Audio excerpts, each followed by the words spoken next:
La pregunta es si algunos de ustedes en esta mañana son capaces de responder a la pregunta, ¿quiénes son? ¿Para qué existen?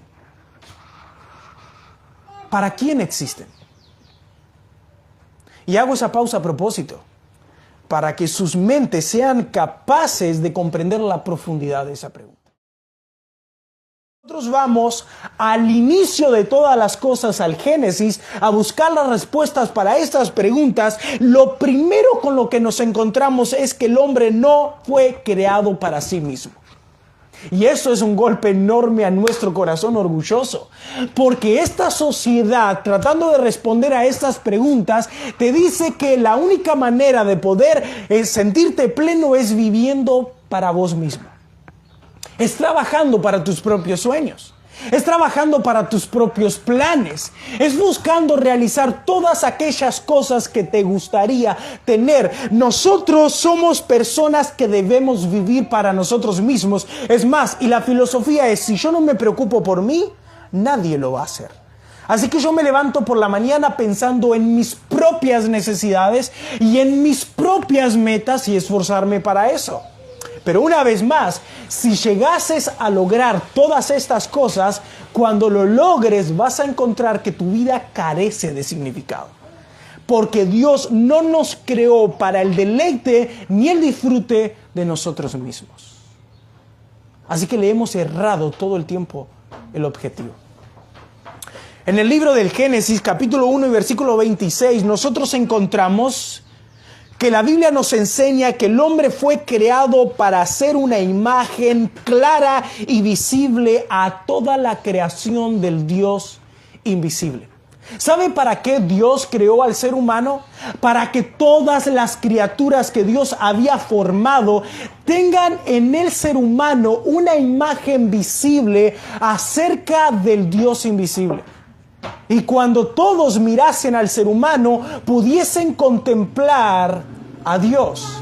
Dios le ha dado al ser humano todas las características de sus atributos comunicables, para que mirando estos atributos comunicables puedan ver reflejado a Dios. Ahora bien, necesito explicarles la diferencia entre atributo comunicable y atributo incomunicable. ¿Qué es un atributo incomunicable en Dios? Bueno, un atributo incomunicable en Dios es, por ejemplo, su omnipresencia. Dios está en todos lugares, en todo tiempo a la vez. Dios está acá, Dios está allá en mi casa, Dios está en otras iglesias en el mismo tiempo, a la misma vez. Ahora, eso no lo podemos hacer nosotros. Nos encantaría estar en 100 lugares a la misma vez para hacer un montón de cosas. Pero no, estamos aún en un lugar a la vez. Eso es un atributo incomunicable. Un atributo comunicable es, por ejemplo, la paciencia. Nosotros somos capaces, por la gracia de Dios, de ir desarrollando un carácter de paciencia. Y esa paciencia es un atributo que Dios ha comunicado al ser humano para que cuando veamos a un hombre paciente, veamos reflejado al Dios eternamente paciente. Ese es el propósito por el cual el hombre fue creado, para que sea una imagen, una sombra, una claridad del Dios que ha existido siempre. Dice el texto de Génesis capítulo 1, versículo 26. Entonces dijo Dios, hagamos al hombre a nuestra imagen, conforme a nuestra semejanza. Ahora bien, sepan una cosa. Cada vez que ustedes se desenvuelvan en el mundo y no hagan lo que Dios haría por naturaleza, ustedes están corrompiendo el propósito por el cual fueron diseñados. Le voy a poner un ejemplo.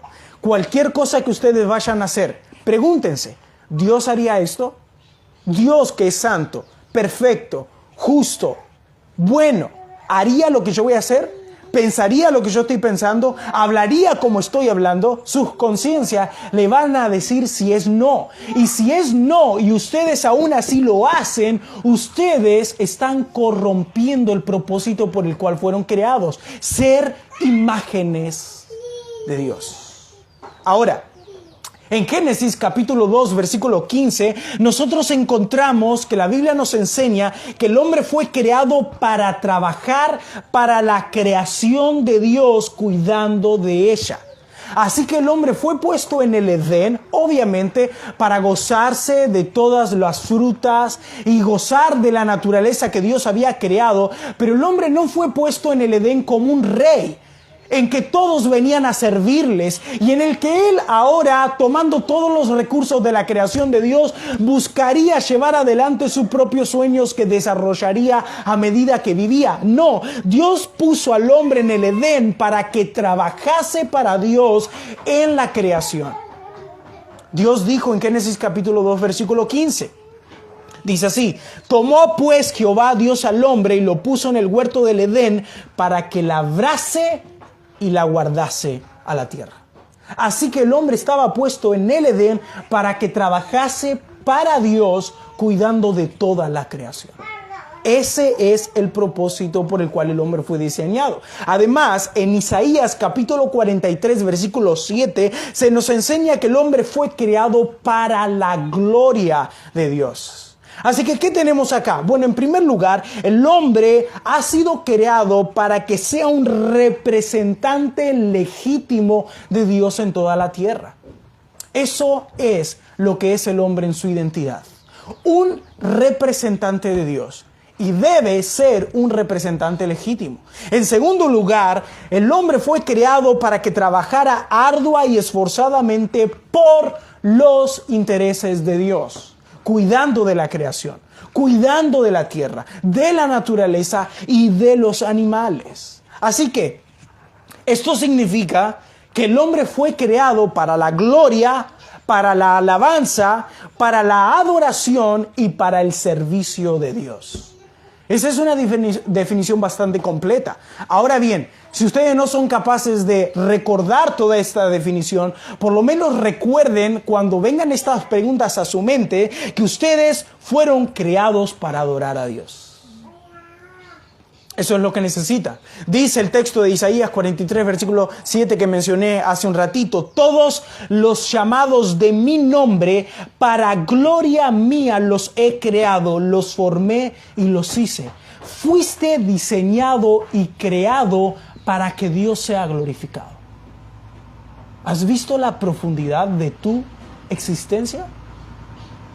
Es mucho más profundo de todas esas metas y sueños que te estás planificando. Fuiste creado para glorificar a Dios. Ahora, hermanos, la razón es que no solo Adán y Eva no fueron representantes legítimos de Dios en el huerto del Edén, porque ellos desobedecieron el mandato de Dios y quebraron esta imagen, siendo santos, perfectos, justos y buenos, sino que cada uno de nosotros que estamos en este lugar y allá afuera en el mundo se han rebelado contra Dios y han querido ponerse una nueva identidad. El ser humano ha querido trazar un nuevo objetivo para sí mismo. Sin embargo, aunque las personas allá afuera les muestren que están felices llevando a cabo el propósito que ellos mismos se han realizado, no dejen que su cara sonriente les engañe. Ustedes mismos son testigos en el profundo del corazón que, no teniendo a Dios, no le encuentran sentido a la vida. Y es solo por el Evangelio, en la persona de nuestro Señor Jesucristo, que nosotros podemos volver a vivir de acuerdo al propósito original. En el Evangelio y por nuestro Señor Jesucristo, no solo que viviremos en los cielos nuevos, en la tierra nueva, en el siglo venidero, de acuerdo al propósito que Dios nos creó, sino que hoy mismo el ser humano en el Evangelio, en Cristo Jesús, puede volver a vivir de acuerdo a este propósito. Es solo en Cristo Jesús que podemos ser imágenes claras de Dios, en conducta, en gobierno, en moral, etcétera y etcétera. Cristo es la imagen perfecta del Dios invisible. ¿Quieren ver cómo Dios se conduciría en todos los aspectos de la vida. Miren a Jesús, el verdadero hombre, la verdadera imagen. Obvio, Él es verdadero Dios, por eso habita en Él corporalmente toda la plenitud de la deidad. Pero Él como hombre ha sido y es la verdadera imagen del Dios invisible. Y todos nosotros, mirando a Jesucristo y siguiendo su ejemplo, su conducta por el Espíritu Santo, podemos ser para nuestra sociedad imágenes del Dios invisible. Por eso dice en 2 Corintios capítulo 2, versículo 18 el apóstol Pablo, y lo leo en la versión de la Dios habla hoy. Por eso, todos nosotros, ya sin el velo que nos cubría la cara, somos como un espejo que refleja la gloria del Señor. Y vamos transformándonos en su imagen misma, porque cada vez tenemos más de su gloria, y esto por la acción del Señor que es el Espíritu. Así que en Cristo Jesús nosotros podemos reflejar como un espejo, refleja el rostro de alguna persona, nosotros podemos reflejar la gloria de Dios. Te pregunto, tus parientes, tus amigos, tus compañeros de trabajo, los que te conocen, mirándote, ¿pueden ver que reflejas la gloria de Dios? Y esto, amigos míos, no es que tenés que llorar, que tenés que saltar, que tenés que hablar en un idioma desconocido. No, tenés que vivir como Cristo vivió. De esa manera nos vamos a convertir en imágenes de Dios. Pero en segundo lugar, solo en Cristo, por el Evangelio, nosotros podemos volver a trabajar para Dios. Podemos volver a ser siervos de Dios, solo que en este momento no labrando la tierra, porque ninguno de los que estamos acá somos agricultores. No andamos trabajando en eso, no. El propósito no es que ahora empiecen a cultivar la tierra, a trabajar la tierra. No, cada uno de nosotros tenemos nuestros propios trabajos y debemos reflejar la imagen de Dios en esos trabajos. Pero ahora nosotros podemos ser siervos de Dios empleando todos nuestros recursos y empleando todos los talentos que Dios nos ha dado para los intereses del Rey Jesús, llevando su mensaje de salvación a todas las criaturas. Hermanos, Dios ha venido al mundo, la segunda persona de la Trinidad, el Hijo de Dios se ha encarnado, ha vivido la vida perfecta que ustedes y yo no podemos vivir, ha ido en aquella cruz y ha pagado la pena por nuestro pecado y ahora ofrece su vida perfecta al pecador penitente y arrepentido solo por gracia, solo por fe. Ese es el mensaje de salvación y nosotros podemos trabajar para Dios siendo siervos de Dios, llevando este mensaje de salvación a todas las personas, trabajando para los intereses del Rey Jesús. Dice 1 Pedro capítulo 2 versículo 9, un texto que ya es conocido para nosotros. Mas vosotros sois linaje escogidos, real sacerdocio, nación santa, pueblo adquirido por Dios para que anunciéis las virtudes de aquel que os llamó de las tinieblas a su luz admirable. ¿Qué tanto estás trabajando para Dios? Para los intereses de Él. Bueno, voy a ser mucho más explícito. Cuanto más trabajes para tus propios intereses, cuanto más te dediques para tus propios caprichos, para tus propios sueños, para tus propios planes que desarrollaste y que te trazaste, vas a encontrar que menos vas a poder responder a esas preguntas. ¿Quién soy? ¿Para qué existo? ¿Y para quién existo? Es solo trabajando para los intereses de Dios, del Rey Jesús, que nosotros encontraremos la plenitud de nuestras vidas. La respuesta a nuestra identidad. Somos siervos de Dios. Somos criaturas de Dios, que fuimos puestos para trabajar por Él y para Él. Así que podemos sostener entonces con toda fuerza por la palabra de Dios que la totalidad de nuestras vidas es una adoración a Dios. ¿Qué es adorar? ¿Qué es una adoración a Dios? Es la totalidad de nuestras vidas. Y vamos a recurrir constantemente en nuestros estudios a Romanos capítulo 12.